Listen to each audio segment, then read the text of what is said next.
selalu membela suami saya. Bahkan sampai detik ini saya masih mengumpulkan semua bukti-bukti yang saya punya. Saya janji nanti setelah lebaran atau kapan saya bakal buktiin ke keluarga saya bakal minta maaf ke keluarga saya, ke semua orang yang ada di desa saya pernah disusahkan suami saya. Untuk sekarang saya benar-benar belum berani buat menghubungi keluarga saya. Saya tahu keluarga saya pasti gak nyaman. Suami saya bersih, perilakunya udah memfitnah saya, mengungkap saya di Facebook bagaimana kondisi keluarga saya Misuni, orang tua saya, terutama kakak kandung saya benar-benar sayang sama saya dari dulu. Tapi saya terlalu memilih suami saya. Saya dilarang menghubungi keluarga saya nurut. Sampai detik ini saya baru berani melawan suami saya. Saking polosnya saya, saking bodohnya saya, semua uang masuk di suami saya. Katanya untuk bayar utang.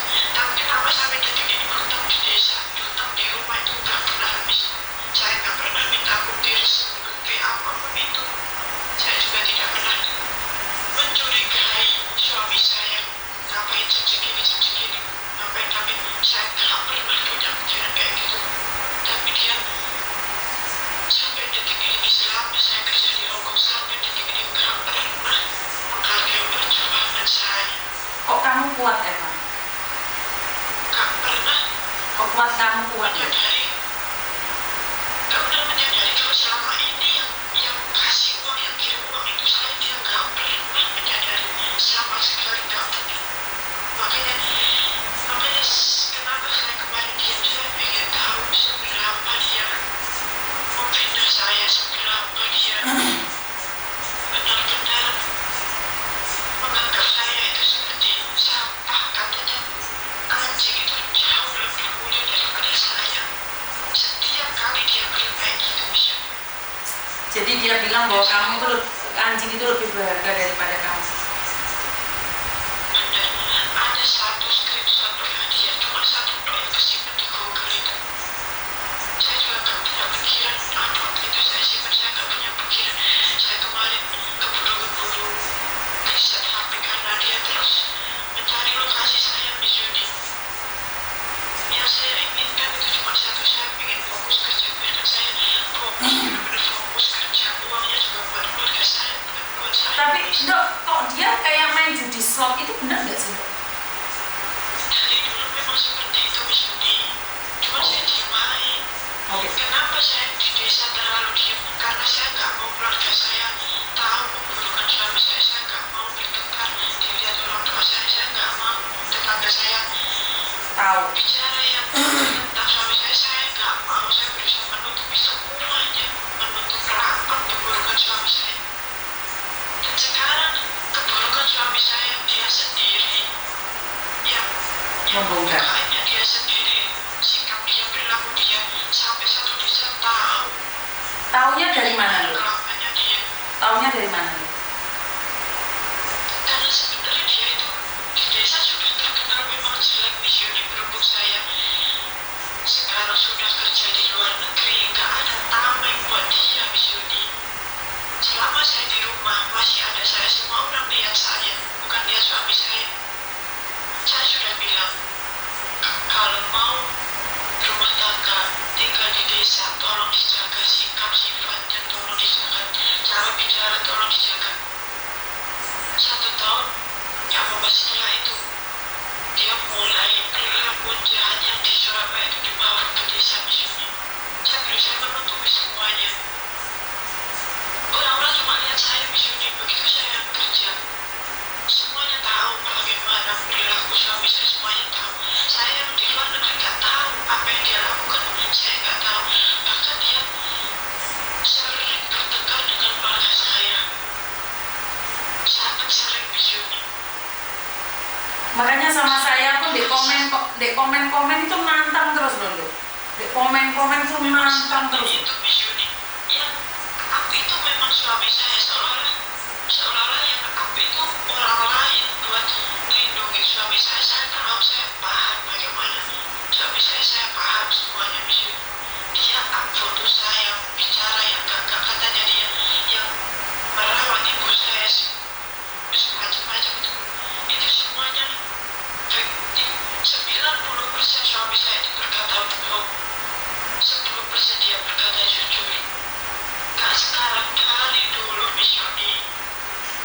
Kamu menikah sudah 15 tahun kan?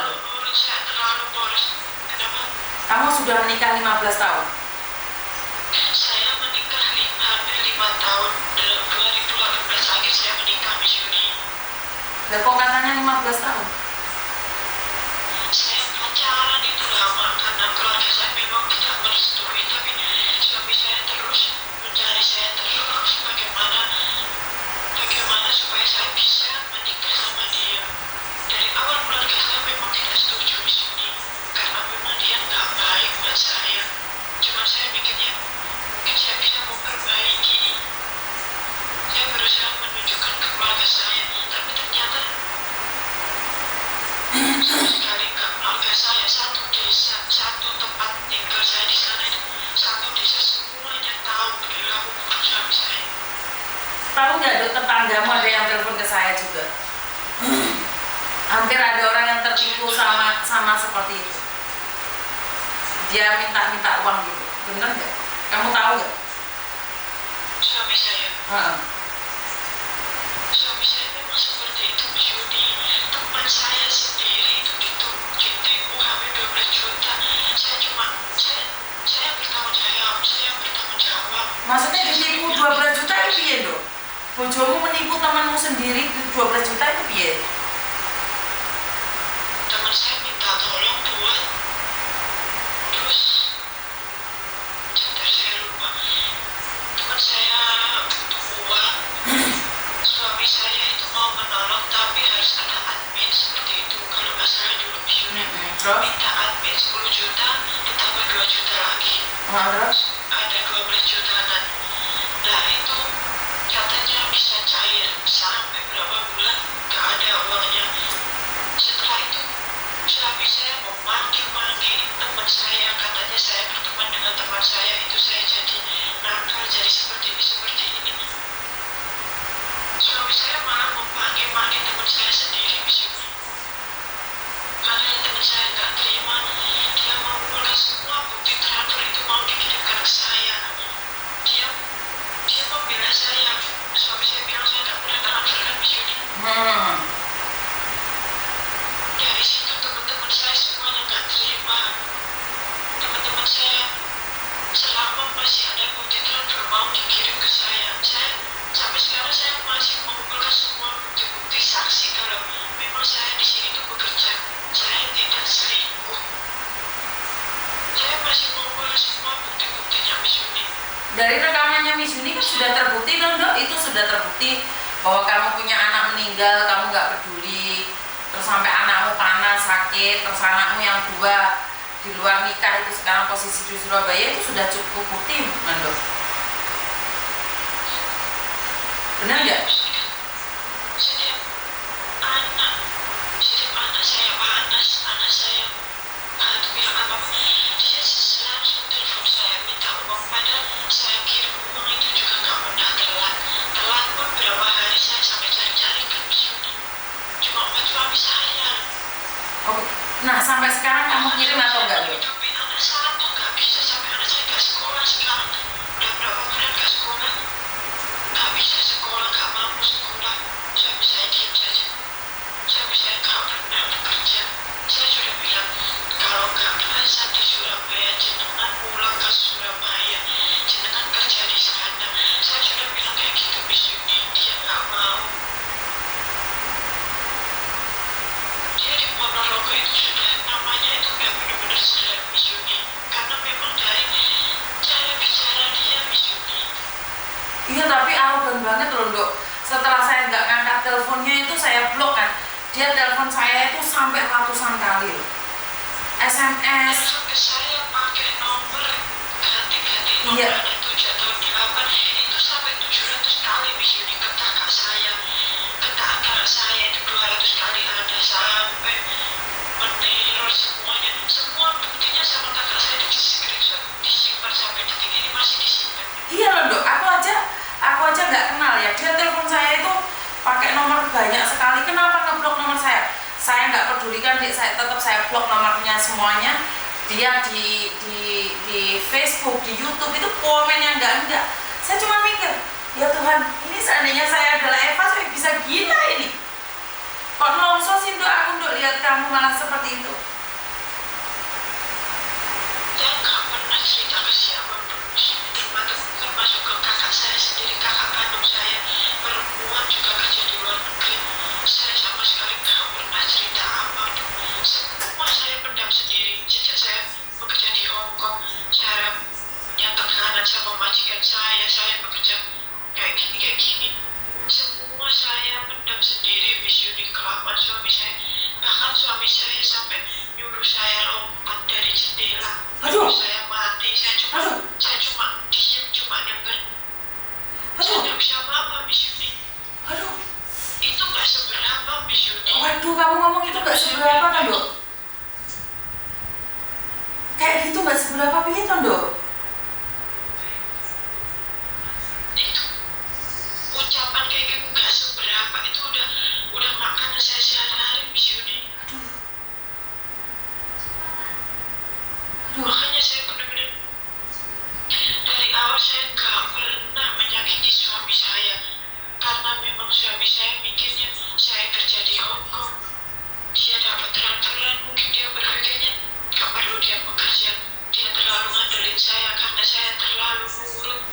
Semua orang bilangnya kamu itu terlalu nurut sama suami kamu, kamu itu terlalu diam, nggak berani membantah. Memang saya nggak berani membantah, memang karena saya tahu sifat buruknya suami saya tahu betul bagaimana dia bisa. Makanya akhir-akhir ini saya beranikan diri buat melawan dia, Miss Yuni. Saya melawan karena saya punya alasan. Saya benar-benar pun saya nggak kuat, pikiran saya nggak kuat kalau harus menghadapi suami saya, menghadapi fitnah suami saya. Katanya saya nggak pernah kirim uang, katanya saya nggak pernah mengutamakan anak saya panas itu loh, dia nggak punya uang sama sekali buat bawa ke dokter, Miss Yuni. Selama ini saya kirim uang kemana, saya nggak pernah minta resit apapun dari dia. Saya nggak pernah menuntut dia untuk kerja, saya nggak pernah nuntut, Miss Yuni. Anak saya itu terlalu nurut, terlalu gampang. Anak saya itu makan apapun, itu makan mie, hari-hari makan mie dia juga terima. Saya tahu kondisi orang tuanya, Miss Yuni, tapi suami saya terlalu memanfaatkan anak saya buat alasan sana kemari. Dengar nggak suara anakmu waktu itu Dok? Siapapun itu. Pernah dengar suara anakmu nggak? Sering saya dengar suami saya nyuruh anak saya bilang kayak gini. Saya cuma bisa nangis, Miss Yuni. Kadang saya pengen ngomong itu nggak dibolehin. Anak saya disuruh berkata kotor ke saya. Anak saya itu disuruh, Miss Yuni. Anak umur 4 tahun loh. Yang saya takutkan sekarang, saya nggak peduli anak saya mau ingat saya apa tidak. Saya nggak peduli. Yang saya takutkan mental dia, caranya ayahnya mendidik dia. Saya takut, Miss Yuni. Suatu saat dia akan jadi anak yang kurang baik. Saya tahu, saya yakin anak saya pasti punya kepribadian sama kayak ayahnya. Saya nggak nyamain. Karena apa? Setiap waktu, setiap menit, anak saya itu cuma sama ayahnya, fokus sama ayahnya. Setiap suami saya bertengkar sama saya, anak saya selalu dibentak. Anak saya nggak pernah diurusin karena suami saya terlalu fokus ngurusin saya, terlalu fokus marah-marah berkata yang enggak kepada saya. Anak saya cuma dibentangin. Video call itu saya tahu gimana takutnya anak saya hari-hari. Setiap menit, setiap jam, gimana mentalnya anak saya bisa. Saya nggak peduli anak saya mau ingat saya, mau anak saya nggak sayang sama saya nggak peduli. Yang saya takutkan cuma satu, kalau anak saya punya kepribadian sama kayak ayahnya. Yang saya takutkan itu. Bahkan keluarga saya, sebenarnya saya ingin anak saya itu biar dirawat keluarga saya, kakak saya, ibu saya. Tapi suami saya benar-benar melarang. Saya nyuruh suami saya itu kerja buat makan sehari-hari sama anak saya lah. Gak usah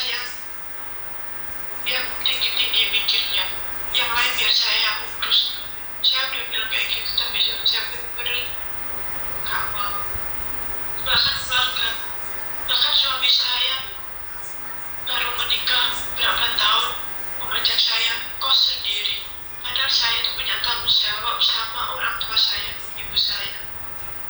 Dia mengajak keluar saya keluar dari rumah ke kos. Oke, saya turutin. Begitu sudah ngekos, begitu saya udah mulai berangkat kerja ke luar negeri, ada saja permasalahan di tempat kos. Akhirnya dia pindah sekolah juga anak saya. Di situ saya mulai dari nol buat anak saya pendaftaran, bayar ini bayar itu. Dia pindah kos. Selang berapa bulan ada saja permasalahan di situ. Dia pindah lagi kos. Saya sampai capek menasihati, tolong dijaga namanya di situ, tolong dijaga sifatnya di situ, cara ucapnya. Jangan semua orang itu menilai buruk, pindah sini pindah sana. Kasihan anak saya, kasihan anak kita. Saya sering menasihati kayak gitu misalnya, tapi saya nggak tahu apa yang dilakukan suami saya di sana. Saya tidak tahu. Saya nggak pernah punya pikiran negatif. Saya tahu suami saya bakal berperilaku jahat. Saya tahu, saya paham. Saya cuma bisa berdoa.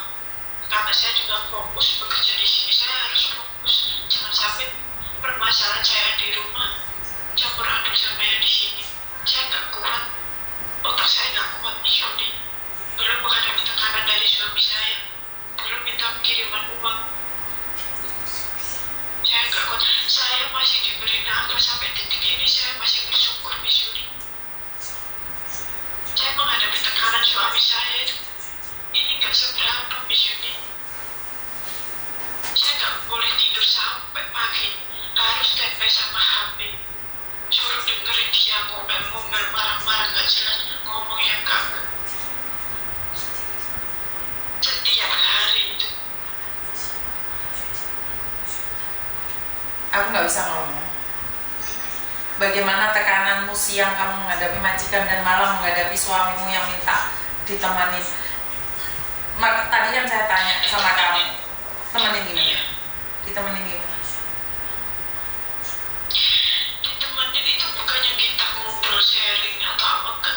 Saya suruh dengerin omelannya dia, misalnya omelan yang benar-benar menyakitkan. Jadi kamu dimaki-maki gitu setiap hari? Setiap hari, setiap waktu misalnya difitnah. Fitnah dia itu selalu. Saya itu punya laki-laki lain, saya tidur sama laki-laki lain, saya seperti ini. Semua kata-kata buruk itu keluar semua. Itu gak seberapa, karena saya sudah terlalu terbiasa mendengarkan perkataan suami saya seperti itu. Bahkan selama di desa, kenapa saya selalu mengalah, kenapa saya takut? Karena marahnya dia itu, perkataannya tidak bisa dijaga, misalnya. Iya dok, saya melihat dia kayak neror saya loh. Saya jadi kayak aneh gitu loh. Dia neror saya, baik di Facebook, di YouTube, ataupun di tempat-tempat lain. Dia kayak jadinya yang saya tidak bijaksana lah. Saya cuma mendengarkan satu pihak kan. Saya sudah mendengarkan dari pihak dia. Dan saya cuma berpikir setiap bulan kamu kirim uang sama dia, kenapa foto-fotomu dan yang lainnya tuh disebarkan kemana-mana gitu. Saya nggak tahu jalan pikirannya dia. Semakin kesini pikirannya dia itu di luar batas misalnya. Bukannya semakin kesini dia itu fokus ke anak, ke rumah tangga atau masa depan atau yang gimana. Semakin kesini itu semakin gila misalnya. Maksudnya? Dia itu Maksudnya? apa ya? Saya nggak bisa ungkapin. Semakin kesini dia itu bukannya Fokus untuk masa depan. Berpikir positif, iya, berpikir positif itu malah enggak. Malah menyuruh saya mati, menyuruh loncat dari jendela, memfitnah saya tidur sama laki-laki lain, bahkan memfitnah kakak ipar saya sendiri. Itu sama yang diucapin ke saya, padahal dia nggak tahu kakak ipar saya itu Hatinya terbuat dari apa ya? Hatinya terbuat dari apa ya? Sama saya aja, saya nggak kenal aja, dia maki-maki saya juga loh. Dia marah-marah sama saya. Orang yang nggak kenal Miss Yuni, siapapun yang ada di dekat saya, semua pasti jadi korban Miss Yuni. Iya, aku lo nggak dekat sama kamu, Pak. Aku nggak kenal kamu loh, Pak. Aku lo nggak kenal kamu. Kenapa dia juga marah-marah sama saya, Pak? Karena Miss Yuni tidak berpihak ke dia, saya paham Miss Yuni. Oh. Siapapun yang tidak berpihak ke dia, pasti dia bakal kena teror, pasti dia bakal jadi ancaman buat dia. Pasti itu Miss Kan Yuni. dia sudah cerita, saya menanggapinya. Atau kelainan jiwa, loh? Dia memang jahat Miss Yuni, hatinya itu benar-benar jahat Miss Yuni, benar-benar jahat. Soalnya sama saya yang saya nggak kenal tuh minta kebijakannya lah, kenapa sama itu, terus dia buat status di BMI Makau itu banyak orang ngirim ke saya, bahkan orang kasihan sama saya. Miss Yuni sama sudah kasih uang ke dia, ternyata Miss Yuni juga dimaki-maki loh. Kalau saya malah salah kirim uang ke dia itu bukan buat dia, buat anaknya. Tapi setelah itu saya mendapatkan Facebook dia itu judi slot. Saya kaget banget. Iya, Bener. dia nggak pernah tidur malam itu, nggak pernah tidur di rumah. Selama di rumah sama saya itu nggak pernah tidur. Pagi giliran saya yang pagi jam 5 jam 4 saya ke pasar bawa anak saya belanja buat jualan, dia tidur sampai dagangan sudah siang. Saya tinggal bangunin dia hari-hari kayak gitu, saya juga diem main. Kakak saya laki-laki itu sampai nangis lihat adiknya montak-mantik sendiri bawa anak ke sana sini. Suami saya marah kalau nggak pernah tidur, main slot pagi siang tidur, waktunya jualan dia tinggal berangkat. Saya cuma diem, saya nggak pernah berkata apapun. Keluarga saya itu sampai nangis dan saya kayak gitu. Saya cuma bilang, habis biarin, nggak apa-apa. Saya cuma bilang gitu. Berarti memang bener ya, dia main judi slot itu bener ya? Ya memang semua orang tahu, semua orang tahu. Saya nggak tahu Mbak, setelah dia maki-maki saya di Facebook, akhirnya anak-anak itu menyelidiki Facebooknya dia sendiri. Semua anak itu kirim ke saya data-datanya dia semuanya, termasuk screenshot tentang kamu, tentang semuanya itu dikirimkan ke saya. Jadi ya seperti itu. Saya nggak bisa ngomong apa-apa. Akhirnya saya kecewa dong, Dok. Di awal saya kan percaya apa yang diomongkan oleh suamimu, karena katanya kamu anaknya meninggal dunia, kamu nggak peduli. Aku bilang istrimu jahat banget. Tapi saat di awal itu memang semua menghujat saya mendengar dari kakak saya sendiri. Saya dari awal nggak pernah membuka video Facebook apapun itu. Saya nggak pernah buka, saya cuma mendengarkan itu miris, saya langsung down. Saya cuma berdoa, saya bakal buktikan suatu saat saya bakal klarifikasi semuanya. Saya butuh waktu, saya butuh bukti semuanya. Saya cuma berpikir seperti itu Miss Yuni. Saya nggak langsung membalas perilaku dia, pasti nggak ada ujungnya. Saya tahu pasti bakal memanas. Saya cuma diam. Tapi tetanggamu banyak yang SMS aku loh. Teman-temanmu SMS ke aku beserta bukti-buktinya. Tapi aku kan nggak expose juga, karena saya nggak boleh mendengarkan cerita dari banyak orang kan. Saya cuma mengangkat teleponnya temanmu kemarin, beberapa orang yang pernah kamu pinjemin uang. Dia itu selalu bilang bahwa kamu itu pinjam uang nggak lebih dari 500. Kamu itu cepat-cepat dikembalikan uangnya yang kamu pinjam. Makanya teman-temanmu sedih, sampai merinding aku sekarang. Teman-temanmu itu sedih, kenapa kamu difitnah seperti itu?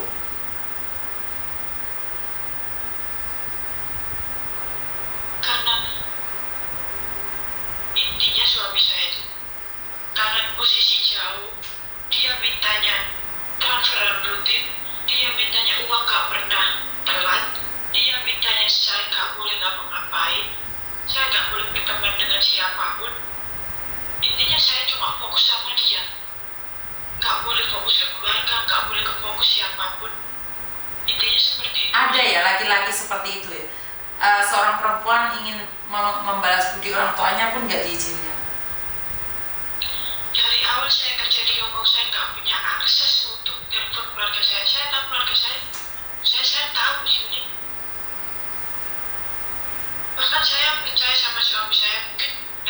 saya bisa bicara dengan ibu saya. Ternyata apa?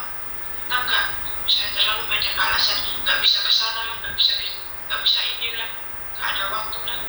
Oke, saya pahami. Lama kelamaan saya benar-benar nggak punya akses Yuni. Apapun yang dikatakan suami saya tentang perilaku di desa itu semuanya bohong. Sekarang kenapa saya bilang seperti itu, karena saya flashback apa yang dikatakan suami saya kaitkan dengan perkataan keluarga saya yang sekarang, perkataan pihak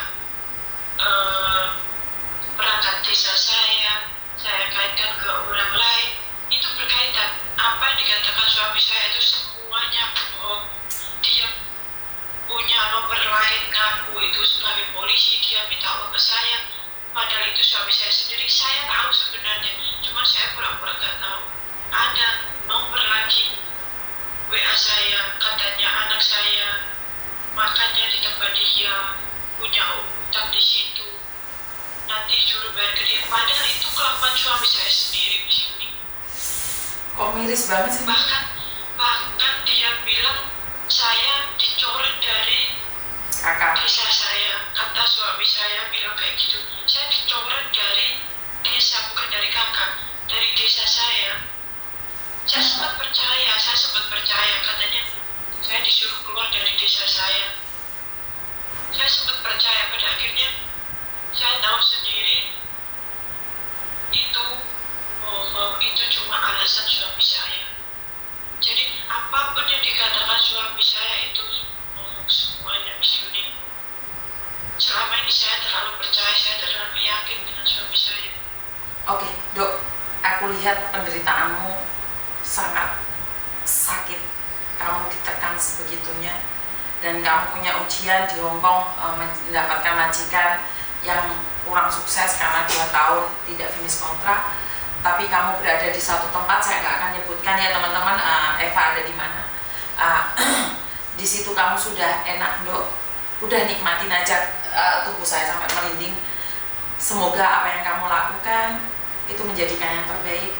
Saya selalu bilang sama kamu, doakan anakmu aja agar baik-baik saja ya, Dok ya.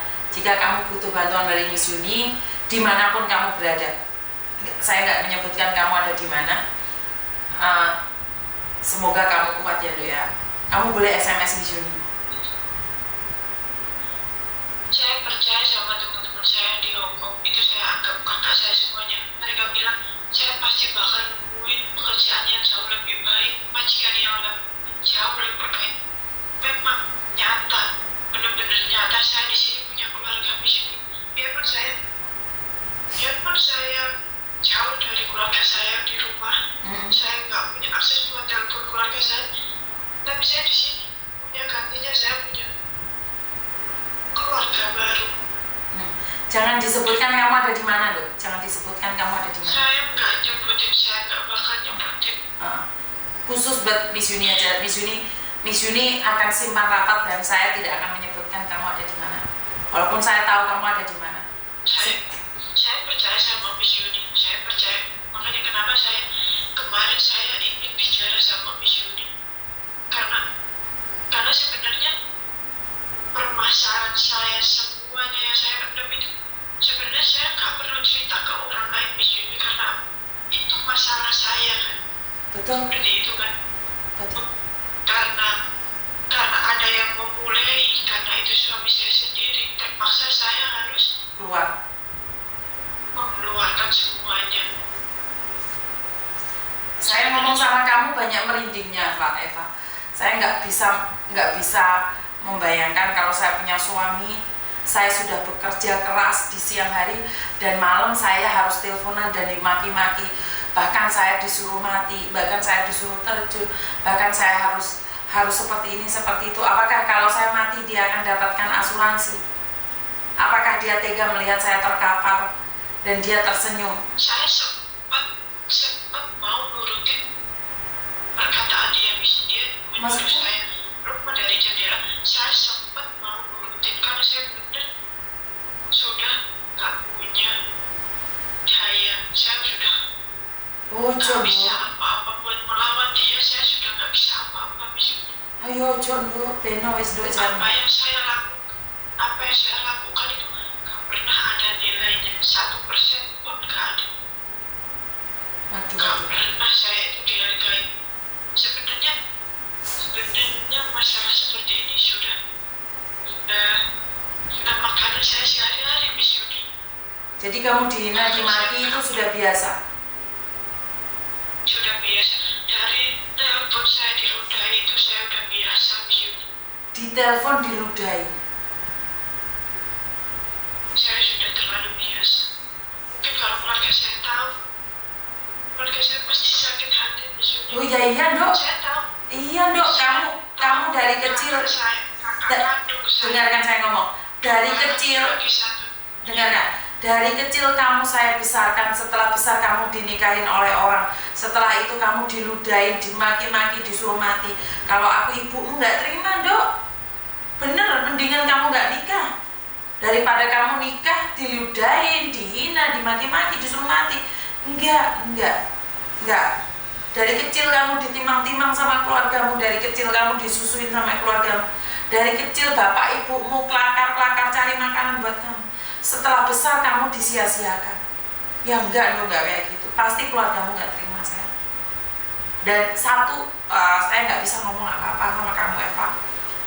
Kamu punya masalah yang sangat besar hari ini. Kamu dipermalukan, kamu dihina, kamu dimaki. Tapi saya yakin dan percaya Tuhan akan bersamamu, akan menjagamu. Jangan pernah takut. Sampai detik ini Tuhan masih sayang sama saya, masih melindungi saya. Saya yakin, saya percaya sampai detik ini masih sayang sama saya. Oke. Bahkan dalam hati saya yakin Tuhan masih sayang sama saya sampai detik ini pun Tuhan masih melindungi saya dari suami saya. Saya yakin misalnya. Oke. Dan kamu beli nomor dok. Kamu beli nomor lain, jangan beli nomor itu kalau telepon keluargamu juga ya. Ngerti nggak saya? Saya sekarang belum berani buat telepon rumah. Saya tahu kondisi rumah pasti benar-benar membenci saya. Dok. Jangan berpikir bahwa keluargamu membencimu. Jangan pernah, karena tidak ada seorang ibu pun yang akan membenci anaknya. Mungkin kesalahpahaman itu ada, saya yakin. Saya yakin keluargamu tidak membenci. Saya yakin itu. Ya saya yakin 1000%. Cuman saudara saya, kakak kandung saya itu benar-benar sayang sama saya di sini. Ngerti. Gak mau adiknya kenapa sampai susah kayak gini. Kakak saya benar-benar gak mau, terutama kakak perempuan saya yang sekarang benar-benar sayang sama saya. Nih, kalau tiba-tiba ada kakakmu atau saudaramu atau mungkin ayah ibumu yang mendengarkan, apa sih yang ingin kamu katakan? Ayah saya gak ada.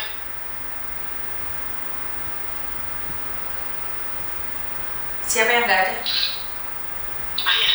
Oke, seandainya ini ibumu atau kakakmu lagi mendengarkan, ada di samping saya, apa yang ingin kamu katakan? Apa yang ingin kamu katakan pada keluargamu? Saya cuma ingin minta maaf yang sebesar-besar. Saya pengen bersujud di kaki semua keluarga saya, terutama kakak saya yang pernah jadi wali. Saya tahu saya dulu orang yang baik. Saya dulu nurut sama keluarga saya. Dan kenapa setelah saya menikah, saya tidak pernah mendengarkan omongan keluarga saya, terutama kakak saya. Saya tahu kakak saya itu sangat baik. Saya tahu kakak saya benar-benar sayang sama saya di sini. Makanya sekarang saya belum pengen telepon ataupun minta maaf, apalagi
intinya sekarang saya berjuang membela diri saya sendiri. Saya akan buktiin ke keluarga saya akan menebus semua kesalahan saya sudah mempermalukan keluarga saya. Sekarang pun di desa saya mungkin pemikiran semua orang sama dengan apa yang saya pikirkan sekarang, dan itu nanti saya akan menemui misi unik nanti. Saya tahu di desa saya sekarang begitu sedang panas, saya tahu, dan apa yang mereka omongin insya Allah sama dengan apa yang saya pikirkan sekarang. Apa yang harus saya lakukan saya sekarang tahu sih.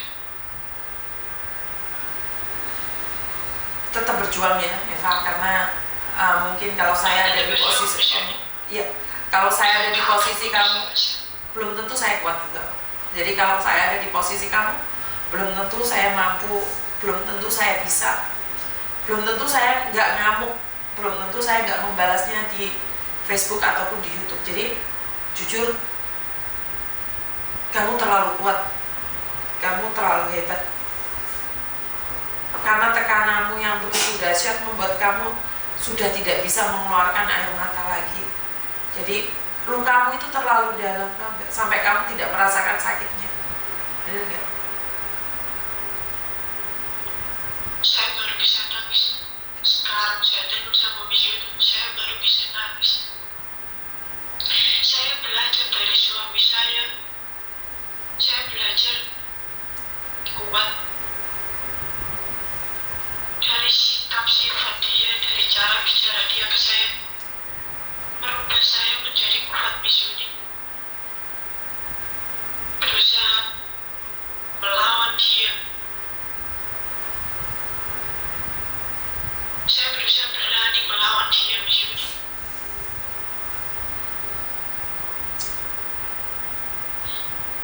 Saya sudah mulai terbiasa.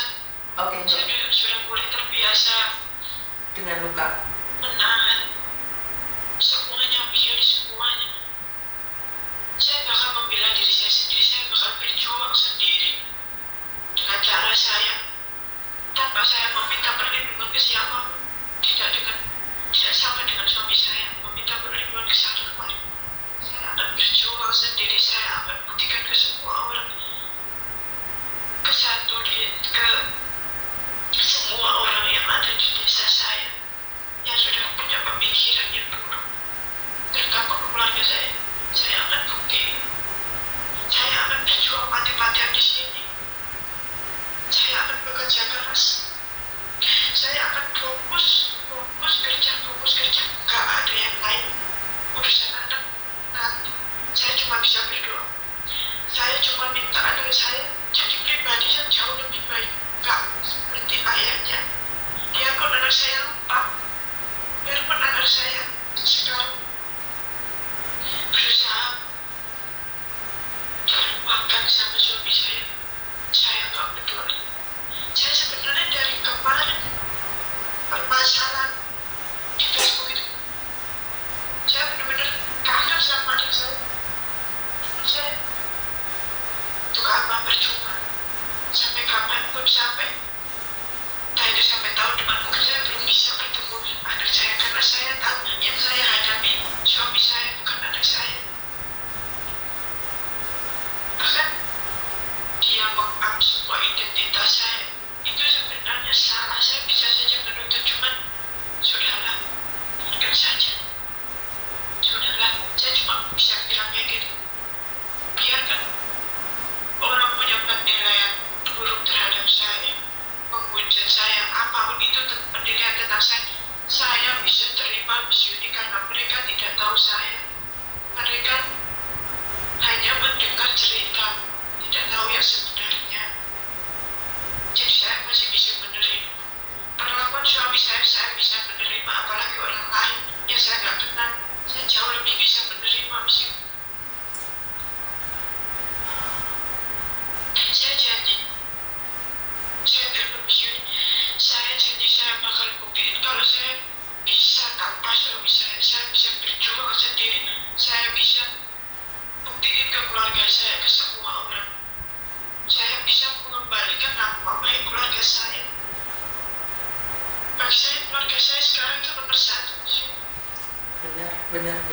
Karena saya selama saya kerja di Hong Kong, saya nggak punya akses sama sekali untuk hubungi keluarga saya.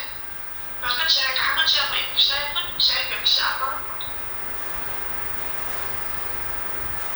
Saya cuma bisa berdoa. Saya tahu keluarga saya selalu mendoakan saya tahu. Saya yakin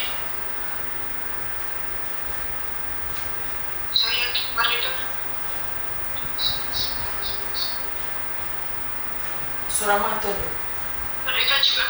mereka juga nggak mau lihat saya susah, melihat saya seperti ini. Mereka nggak mau.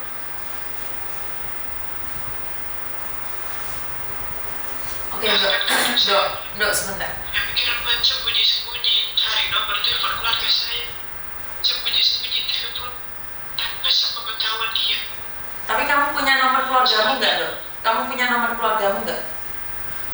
Nggak punya, misi ini saya masih cari-cari. Oke, kalau kamu butuh, saya akan carikan. Saya akan carikan. Karena kebetulan ada beberapa tetanggamu sekitar rumahmu itu sudah telepon saya. Jadi saya akan bantu kamu. Tentang suami saya, misi ini. Iya, karena dia sempat tahu bahwa suamimu hampir menipu orang dan beberapa orang tuh tahu di kampungmu itu. Jadi yang menipu orang tidak 1-2 orang, misi ini. Tapi saya berusaha. Makanya kemarin dia nanyakan apakah Miss Yuni butuh nomor telepon keluarganya Eva. Saya bilang, waduh, saya nggak butuh, saya butuh Evanya saja. Tapi kalau kamu butuh nomor keluargamu, saya akan mencarikan. Ngerti nggak? Jadi karena ini sudah malam, jam 1 malam di Hong Kong, jam 12 malam di Indonesia. Jadi saya nggak tahu posisimu ada di mana ya, Dok ya. Intinya istirahat dulu, kita sambung lagi, ya. Istirahat dulu. Kamu sudah mengeluarkan air matamu. Malam ini tidur dengan tenang. Besok aktivitas lagi. Saya janji saya akan mencarikan nomor keluargamu. Iya. Ya. Jujur saya malam ini benar-benar kesepian memang, Miss Yuni. Saya nggak punya siapa-siapa. Kamu ada Miss Yuni. Kalau kamu malam butuh bicara dengan Miss Yuni, kamu cari Miss Yuni. Saya akan carikan nomor keluargamu. Ngerti? Tapi untuk sementara memang saya belum berani menghubungi. Enggak, saya cuma carikan saja. Saya akan carikan saja. Iya. Kamu nggak perlu menghubungi. Kalau enggak, saya akan pakai HP 2. Saya akan menjembatani kamu di tengah aja. Jadi biar keluargamu tidak tahu kamu ada di mana dulu. Iya. Iya, bisa. Saya akan menjembatani kamu. Saya akan mencari keluarga kamu, sayang. Tak kirimin videonya suamimu, kirim video anakmu biar kamu tahu muka anakmu hari ini. Apa dia masih menghubungi Miss Yuni? Sekarang enggak, sudah tak blok dulu waktu saya kirim uang 500 itu. Jadi waktu saya dia itu daripada dia mengurusi permasalahan yang gak penting, saya cuma minta dia itu bekerja, Miss Yuni. Jangan sibuk ngurusin hal-hal yang gak penting. Maksud saya seperti itu, neror kesana kesini. Daripada seperti itu, bapak untuk lebih baik bekerja. Ya udah, Dok. Apa salah saya bilang kayak gitu? Enggak, kamu enggak salah. Sekarang kamu istirahat. Aku tahu kamu kesepian, kapanpun kamu boleh cari Miss Yuni, ngerti enggak? Istirahat dengan tenang. Karena kamu besok masih bekerja ya, pekerjaanmu di kantor mestinya banyak sekali. Jadi saya tidak ingin mengganggu kamu. Kapanpun kamu butuh Miss Yuni, SMS Miss Yuni. Kamu punya 2 nomornya Miss Yuni toh? Punya dua-duanya toh? Iya kan? Jadi saya akan menghubungi keluargamu. Semoga keluargamu bisa saya temukan. Ya kalau kamu tidak ingin berbicara, setidaknya kamu dengarkan suara ibumu atau kakakmu ya. Kasih aku sedikit waktu ya sayang ya. Aku akan mencari keluargamu. Iya. Cepat istirahat dan tidur. Kalau yang di Facebook itu bisa nggak ya? Bisa ya minta tolong admin buat itu menghapus. Lo itu barang bukti loh, Dok. Itu barang bukti loh. Biarkan saja. Kalau dihapus kan kamu menghapus jejak suamimu lagi. Iya. Kamu di HP-mu aja sudah nggak punya, kamu nggak punya bukti. Kan itu sebagai bukti kan? Iya. Iya. Hah? Semuanya di screenshot sama semua orang itu, terus disimpan mau dikasihkan ke saya. Iya, nggak usah di-delete. Biar orang tahu bahwa itu juga sebagai bukti apa yang dia katakan. Katanya anakmu yang 1 meninggal, anakmu 4, itu kan sebagai bukti bahwa itu pembohongan. Ngerti nggak? Iya. Kalau saya hapus, Iya, iya. otomatis kamu nggak ada bukti loh. Iya, iya, Bener nggak? Nggak usah takut nama suamimu tercemar. Dia sendiri yang menyebarkan kok. iya. Sekarang ya sudah terlihat sekarang percuma. Kalaupun saya hapus, emangnya anak nggak download? Iya. Hah? Bener nggak? Sama admin dihapus pun kan ada yang download. Emangnya kamu mau cari satu-satu? Udah, biarkan aja. Saya nggak mau lihat video ini, saya benar-benar saya nggak bisa ngomong. Saya dari awal saya nggak pernah lihat semuanya karena saya yakin saya pasti bakal down. Oke, nggak perlu down. Sekarang kebenaran sudah terbukti. Istirahat. Besok kamu kan kerja di kantor. Jadi jangan sampai telat di pabrik ya, Dok ya. Iya. Ya wes, hati-hati ya. Ya wes. Iya. Oke, assalamualaikum.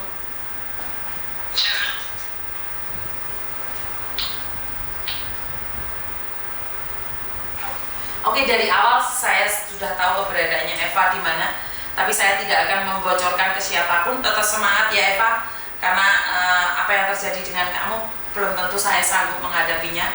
Buat teman-teman, betapa baiknya dia masih mikirin suaminya, videonya yang palsu itu. Tapi biarkan saja. Dan buat teman-teman, terima kasih yang sudah hadir. Pak Tony sudah melet-melet, cuma ya leh. Itu mah juga. Sabirin kaya.